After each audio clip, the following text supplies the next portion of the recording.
The D-rank hobgoblin died exactly as it had lived, screaming and flailing with theatrical desperation.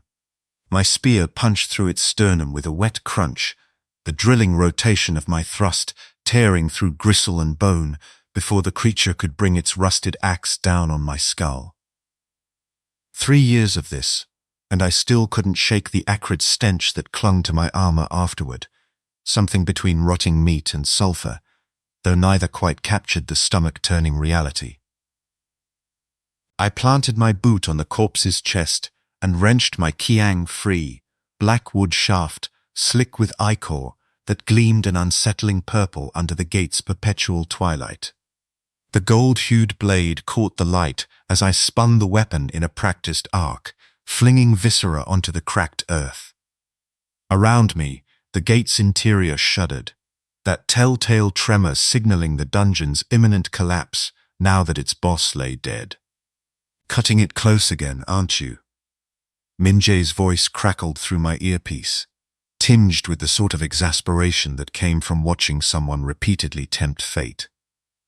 My handler had probably aged a decade managing my contracts these past 3 years. The contract said, "Eliminate the threat." Threat eliminated. I kept my tone flat as I jogged toward the swirling portal that marked the gate's exit, my greaves pounding against stone. Timer's still got 40 seconds. 37. And the association doesn't pay death benefits for solo hunters who get cocky. I burst through the portal before I could respond, stumbling slightly as Seoul's polluted air replaced the gate's oppressive atmosphere. The transition always left my lungs burning, like surfacing too quickly from deep water.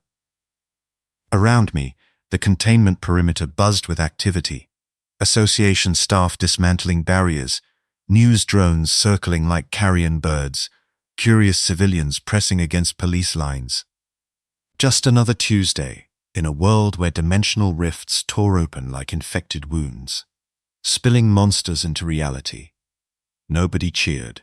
Nobody even looked twice at the blood-soaked hunter who'd just saved this neighborhood from a nest of hobgoblins.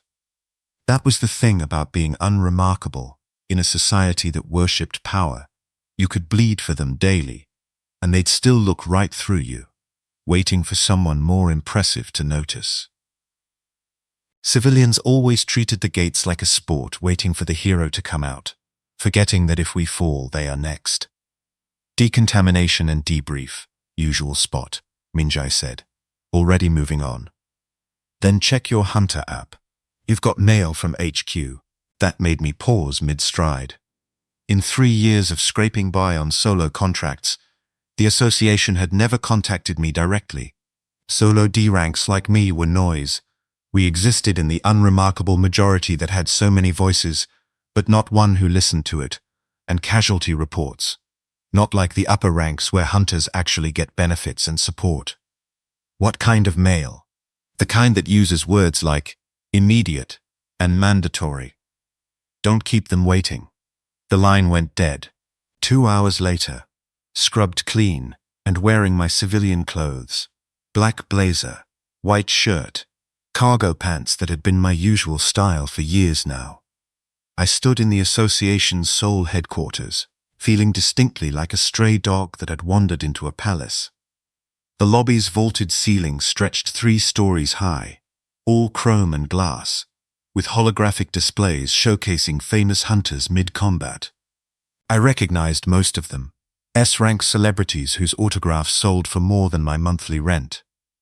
My reflection in the polished floor looked wrong here. Chestnut skin still bearing faint scars that no amount of healing potions could fully erase. White hair cropped short with the sides shaved. Hazel eyes that had learned early to reveal nothing, narrowed in a perpetual guard against a world that had shown me being weak.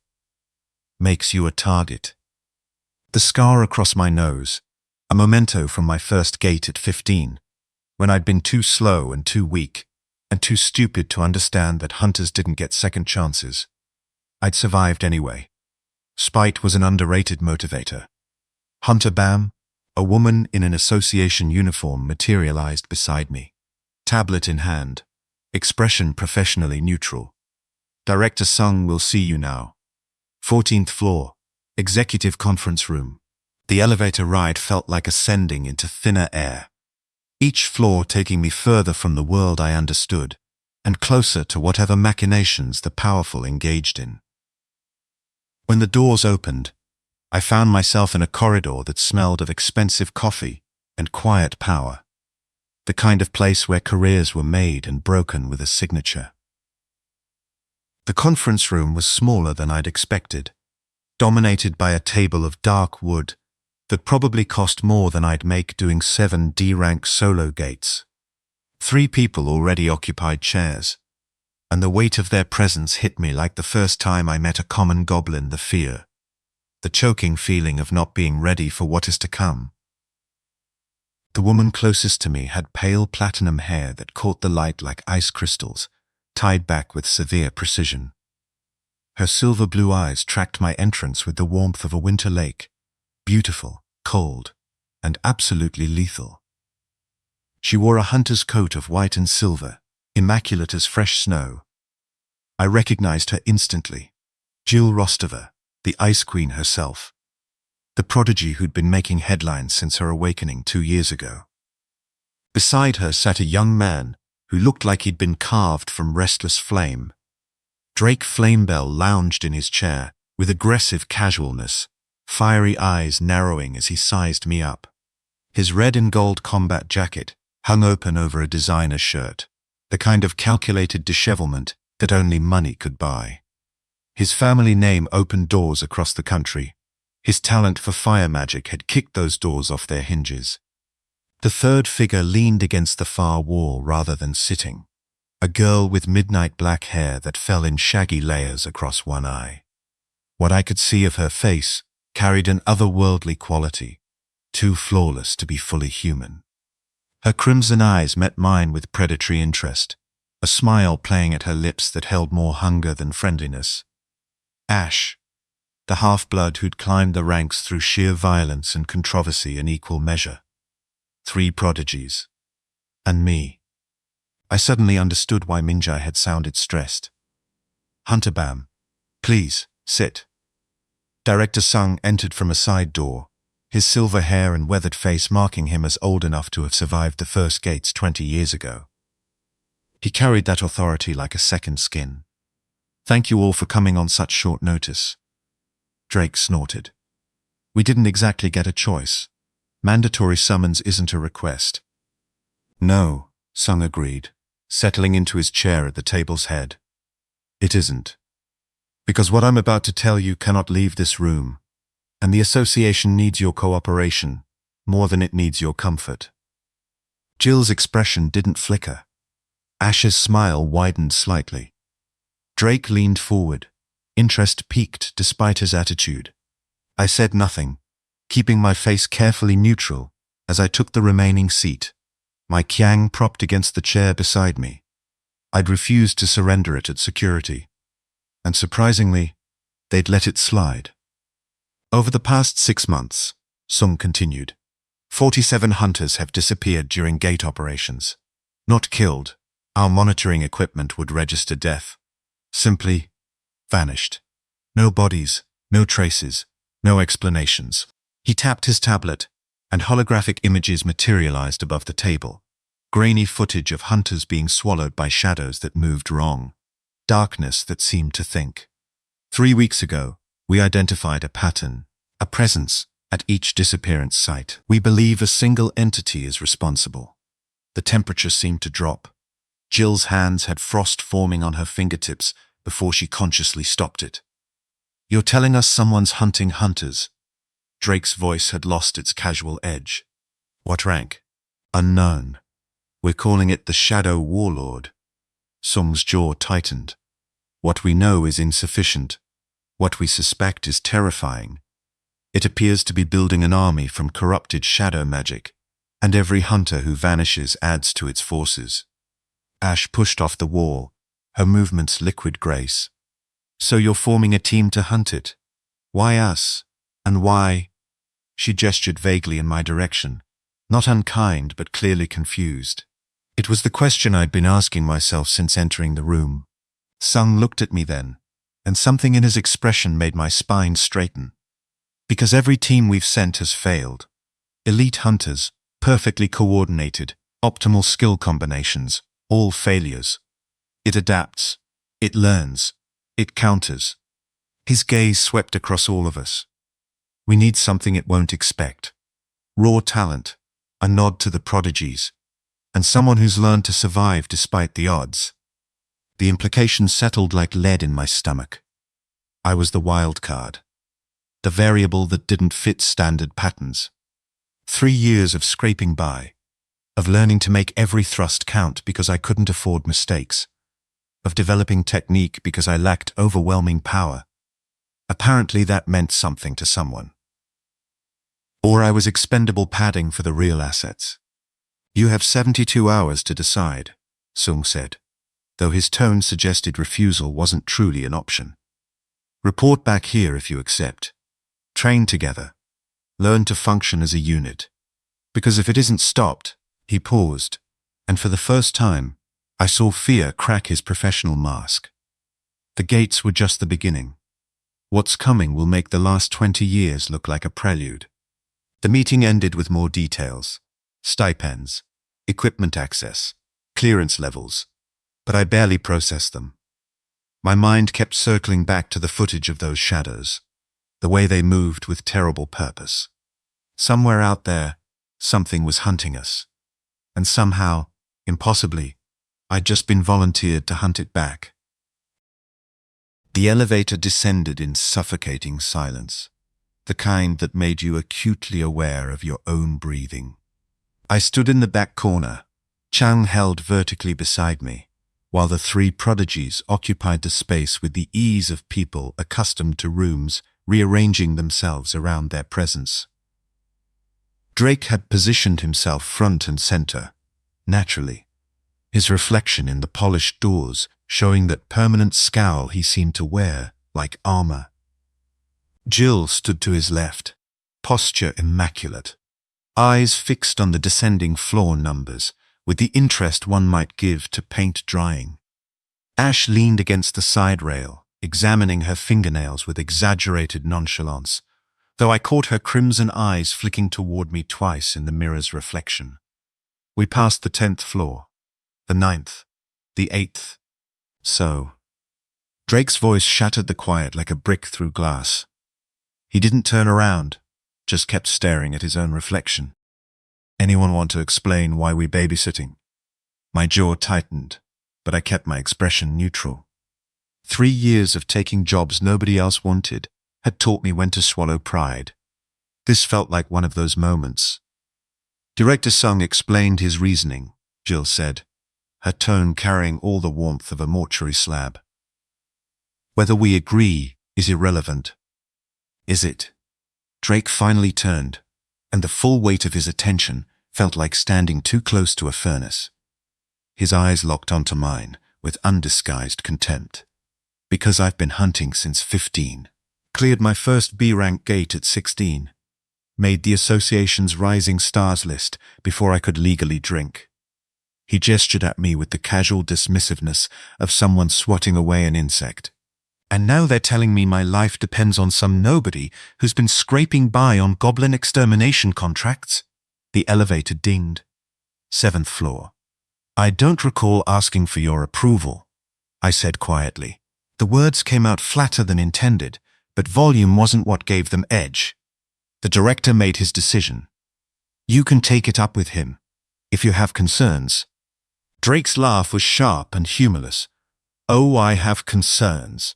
My main concern is that when whatever's out there comes for us, when it shows us why it's been disappearing actual hunters, you're going to fold like wet paper, and I'll be too busy keeping you alive to do my job. Ash made a small sound that might have been amusement. Bit presumptuous, assuming he'd need your protection specifically. You've seen his record, right? Drake pulled out his phone with theatrical flourish, scrolling with exaggerated interest. 3 years active. Still D rank. Average clear time on solo contracts is... Wow, really? Most hunters improve that by month 6. He looked up, false sympathy dripping from every word. No party invites on file. No team certifications. Just 3 years of taking the jobs nobody else wants. Because nobody wants to work with. That's enough. Jill's voice could have frozen nitrogen. She hadn't moved, hadn't raised her volume. But something in her tone made Drake actually pause. Antagonizing a teammate before we've left the building is beneath even your usual standards. Teammate. Drake tested the word like spoiled meat. That's generous. The elevator doors opened onto the lobby. I stepped out first, partly to exit the confined space, partly because staying would have meant doing something stupid. My grip on the quang had tightened enough to make my knuckles ache. Behind me I heard the others follow, Drake's voice carrying with the subtlety of a car alarm. I'm just saying what everyone's thinking. The association's desperate if they're padding out our team with dead weight. I stopped walking. Bad idea. Terrible idea actually, but my feet betrayed my better judgment. I turned slowly, meeting Drake's eyes with the same guarded expression I'd learned to wear in gates where showing weakness meant dying. You want to know why I'm still D-rank? Why my clear times are slow? Why nobody sends me party invites? He spread his hands in mock invitation. Please, enlighten me, because I've spent 3 years learning to survive gates solo. No support, no backup, no healer waiting to patch me up when I make mistakes.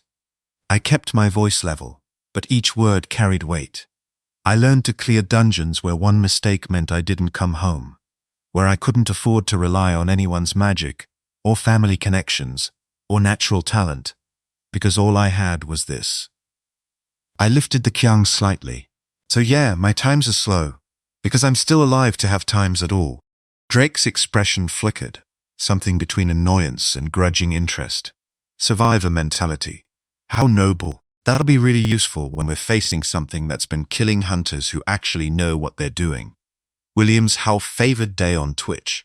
Working out with him. You're assuming it killed them, Ash interjected, pushing off from where she'd been leaning against a pillar. She'd moved without me noticing, now positioned between us with predatory casualness. Soom said disappeared. Vanished. That's different. Her crimson eyes gleamed with something unsettling. Maybe they're still alive. Maybe it's keeping them for something. The thought sent ice down my spine, though I didn't let it show. Doesn't change my point, Drake pressed. We're supposed to hunt something that elite teams couldn't handle, and they saddle us with someone who takes 20 minutes to clear a hobgoblin nest. 17, I corrected before I could stop myself. Today's contract was 17 minutes. Oh well, 17. My mistake. That changes everything. Jill made a small sound of exasperation, the first crack in her icy composure. This is absurdly counterproductive. We have 72 hours to decide whether to accept this assignment. Perhaps we should use that time for something other than posturing. I'm not posturing. I'm assessing. Drake's attention hadn't left me, studying me like I was a specimen under glass. You know what I think? I think Sung put you here because you're expendable. The association needs bodies, and if some unremarkable D-ranker doesn't make it back, nobody's going to ask uncomfortable questions. The words hit harder than they should have. Probably because part of me had been thinking the same thing since leaving the conference room. But I'd learned early that showing pain was just invitation for more. So I met his stare without flinching. Maybe, I admitted. Or maybe the director knows something you don't. Either way, I'm here. You can waste energy fighting me, or you can save it for whatever's actually trying to kill us.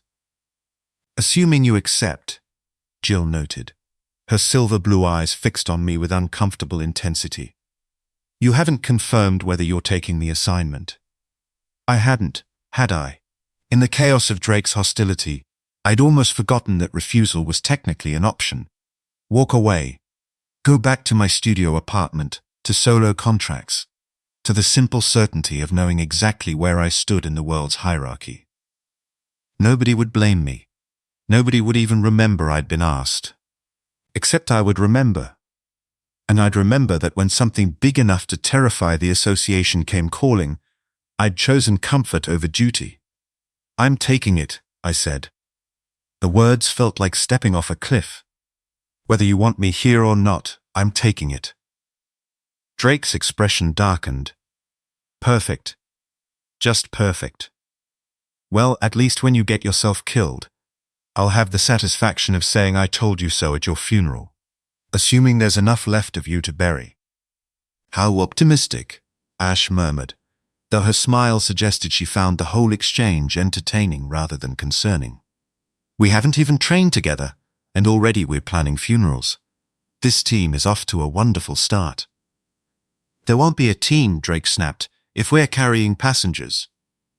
Then don't carry me. I shifted the Cheng to my other hand, a deliberate movement that drew his eye to the weapon.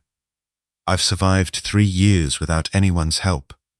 I'll survive this the same way. Lone wolf mentality. That'll work great in team operations, says the prodigy, who's probably never had to coordinate with anyone he considered beneath him. Darling, Drake stepped forward, heat shimmering around his clenched fists. For a heartbeat, I thought he might actually take a swing, and part of me almost welcomed it. At least a physical fight had clear rules and outcomes. Jill moved between us with glacial inevitability, frost-forming patterns on the marble floor beneath her feet. Gentlemen, we are standing in association headquarters. There are approximately 47 witnesses, and twice as many security cameras. Perhaps reconsider whatever testosterone-fueled stupidity you're contemplating. The temperature had dropped 10 degrees. Both Drake and I stepped back, though neither of us looked away first. 72 hours, Jill continued, her voice cutting through the tension like a blade through silk. We reconvene here, confirm our participation, and begin training. Until then, I suggest we all take time to consider whether our egos are worth more than the mission. Her gaze swept across all of us, lingering on Drake. Some of us more than others. Drake's jaw worked, fury and pride warring across his features. Finally, he turned sharply on his heel. Fine. 72 hours. But when this falls apart, and it will, remember I called it. He stalked toward the exit, without looking back, shoulder-checking a junior hunter who didn't get out of his way fast enough. Silence settled in his wake, broken only by the lobby's ambient noise, conversations, footsteps, the hum of holographic displays. Well, Ash said brightly, that went better than expected. I looked at her, incredulous. What? Nobody actually threw a punch? In my experience, that counts as diplomatic success. She stretched languidly, like a cat after a nap. For what it's worth, I think you handled that reasonably well. Drake respects spine, even if he won't admit it. He respects power, Jill corrected coolly. Everything else is noise to him. She turned those unsettling silver blue eyes on me. Can you work with him? The question carried more weight than its simple phrasing suggested. This wasn't about whether I liked Drake, or whether he liked me. This was about whether I could function in a team with someone who'd just spent 10 minutes explaining why I didn't deserve to breathe the same air. I'll figure it out. Not saying so seemed counterproductive. Jill's expression suggested she saw right through me, but chose not to press. 72 hours. Use them wisely. She walked away with the same precise grace she'd shown throughout, leaving frost footprints that melted slowly behind her. Ash lingered a moment longer, studying me with that predatory interest that made my instincts scream warnings. You're more interesting than you look, she said finally. I wonder what you'll become when something pushes you hard enough. Then she was gone too, moving with inhuman fluidity through the crowd. I stood alone in the association lobby, Kiang in hand, replaying the encounter. Drake's hostility wasn't unexpected. Prodigies rarely had patience for those they considered inferior. But the venom behind it, the active contempt that suggested this would be more than professional friction. My phone buzzed. Minjai. How'd it go? I stared at the message, unsure how to summarize the last 30 minutes. Finally, I typed back.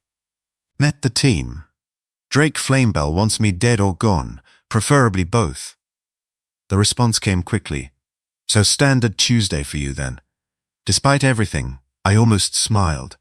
I had 72 hours to decide if I was really doing this. 72 hours to prepare for training with people who saw me as a liability at best, a joke at worst. The smart choice was obvious. Walk away. But I'd stopped making smart choices the day I picked up a spear and walked into my first gate. I headed for the exit, already planning. If Drake wanted to see what I could do, I'd show him. And if that wasn't enough, well, I'd survived 3 years of being underestimated. What was one more hostile audience? 72 hours of